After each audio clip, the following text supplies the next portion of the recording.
Maglaan tayo ng ilang oras para pag-aralan ang banal na kalooban ng Diyos, sa sermon na may titulong, Hindi mo pa nauunawaan ngayon, ngunit malalaman mo pagkatapos ng mga ito. Mga 2,000 taong nakalilipas, ibinigay ni Jesus ang salitang ito sa mga apostol noong seremonya ng paghuhugas ng mga paa. Ang ginagawa ko'y hindi mo pa nauunawaan ngayon, ngunit malalaman mo pagkatapos ng mga ito. Mga kapatid, alam niyo ba kung ilan sa mga bagay na ito ang nangyayari sa landas ng pananampalataya? Bakit inutusan ng Diyos si Abraham na ialay ang kanyang kaisa-isang anak na si Isaac at si Noe na gumawa ng daong? Sa sandaling ibinigay sa atin ng Diyos ang salita, may maraming bagay na hindi natin alam ang dahilan kung bakit kailangan nating gawin ang mga ito. Gayunman, hindi ba darating ang sandali kung kailan malalaman natin kung bakit ganito ang ginawa ng Diyos? Sa panahong ito, pag sinabi ng Diyos na, gawin mo ang mga bagay na ito, pero wag mong gawin ang mga bagay na ito, hindi natin alam ang kalooban ng Diyos, at nag-iisip tayo ng, gusto kong gawin ito, pero bakit ako sinasabihan ng Diyos na wag gawin ito? O, ayaw kong gawin iyon, pero bakit ako sinasabihan ng Diyos na gawin iyon? Gayunman, pagkaraan ng ilang panahon, ipapaalam sa atin ng Diyos ang lahat. Kung titingnan natin ang kasaysayan sa 66 na aklat ng Biblia, may maraming beses na gaya nito. Nang sabihin ng Diyos sa mga Israelita na lumakad sa palibot ng lungsod ng Jericho ng 7 beses, naisip nila na, masasakop ba namin ito sa pamamagitan lang ng paglalakad? Gayunman, ano ang nangyari pagkatapos nito? Hindi ba ipinakita sa kanilang Diyos ang mga resulta?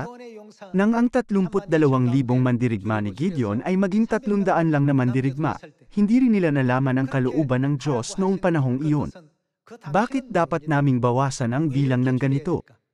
Sa kanilang pananaw, hindi pa rin ito sapat para dagdagan ang bilang, pero sinabihan sila ng Diyos na bawasan ang bilang. Sa sandaling iyon, hindi nila alam ang dahilan.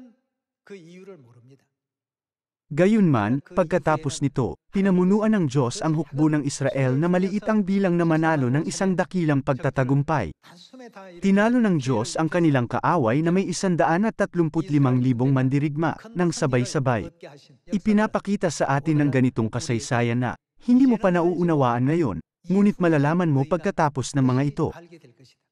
Habang naglalakad tayo sa landas ng pananampalataya, sa bawat proseso ay maaari tayong humarap sa mga balakid, mga pasakit, at sa marami pang bagay na ninanais nating iwasan. Gayunman, ang mga bagay na ito ay hindi malulutas sa pamamagitan ng pag-iwas sa mga ito. Isa itong proseso na dapat nating pagdaanan. Dapat natin laging isa-isip na, pag ibinibigay sa atin ng Diyos ang mga ganitong bagay, nakapaloob sa mga ito ang kalooban ng Diyos, na ibigay sa atin ang pagpapala sa huli. Tingnan natin ang John chapter 13 verse 7. Sinasabi sa chapter 13 verse 7 na, sumagot si Jesus sa kanya, ang ginagawa ko'y hindi mo pa nauunawaan ngayon, ngunit malalaman mo pagkatapos ng mga ito. Dito, sinubukan ni Jesus na hugasan ang mga paa ni Pedro, noong seremonya ng paghuhugas ng mga paa. Noong panahong iyon, sinabi ni Pedro na, paanong magagawa mo ito para sa amin? Ito ang ginagawa ng mga alipin. Nang tumanggi si Pedro, sinabi ni Jesus na, kung hindi kita huhugasan, ay hindi ka magkakaroon ng bahagi sa akin. Pagkatapos, idinagdag niya na, ang ginagawa ko ay hindi mo pa nauunawaan ngayon, ngunit ang araw kung kailan malalaman mo ito ay tiyak na darating.